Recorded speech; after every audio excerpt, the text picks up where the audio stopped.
Hello, I'm Billy Criswell from BossyItalianWife.com here at WBOC's historic Studio D, and you're watching Delmarva Life.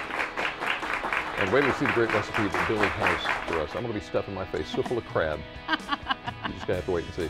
You know, a lot of us remember when the housing market crashed years ago. You might even have felt the impacts firsthand. Perhaps the value of your home dropped, or maybe your home sat on the market for months on end. Well, after years of waiting for the housing market to bounce back, there may finally be some relief on the horizon. Home prices jumped in January, the most in 7 years, and a new report says home prices in 20 major cities rose more than 8% last month. Now, that's the biggest jump since the summer of 2006, which was right before the housing bubble burst. With signs of a housing market comeback, you may be ready to put your home up for sale. However, that can be a huge undertaking for any homeowner. Details like home staging, photos, your real estate agent really impact how much your house sells for and how quickly it sells. In today's Angie's List report, a few tips to sell your home quickly. In today's real estate market, it's a competitive market, so consumers are looking for ways to rule out your house. So you really need to get back to the basics and make sure your house really shines. Is your house clean inside and out? Is everything organized? A lot of times people think that their own interior design is a selling point. It usually isn't. Jennifer recently listed her house. She's hoping the updates will entice buyers. As soon as really we bought the house, we started trying to think of improvements to make.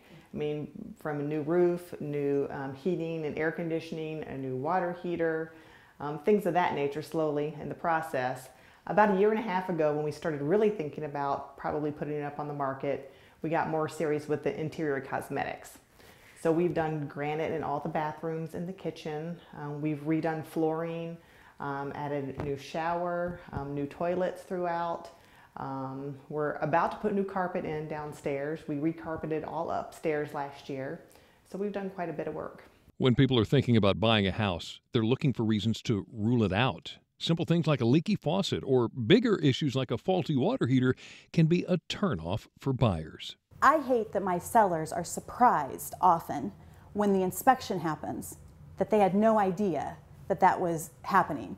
And then they're stuck with a bill of fixing it that they weren't expecting, and they've already agreed on a sales price. So my advice is, a lot of times if they haven't done anything with mechanicals and they haven't had yearly HVAC inspections and they haven't checked their water heater, it's been a long time, that they go ahead and have somebody out to do that so they're not surprised. When shopping for a realtor, you want someone that's going to get your house sold quickly and at the price you're looking for. So you want to do your due diligence when asking them questions.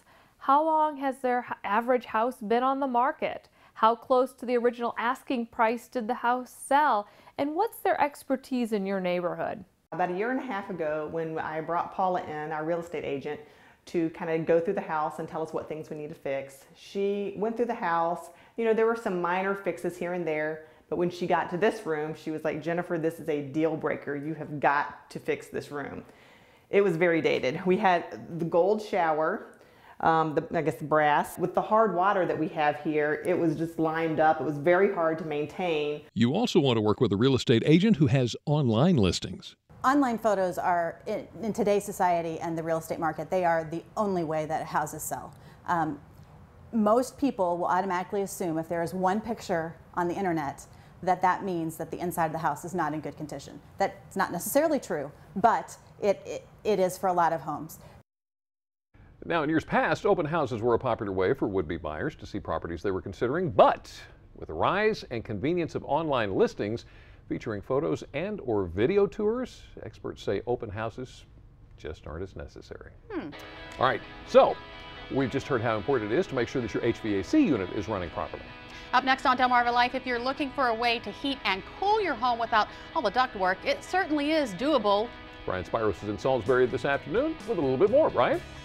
Well, Jimmy and Lisa, we're going to show you what's involved with installing this heating and cooling ductless system, plus why now is the time of year you should be thinking about the summer's oppressive heat.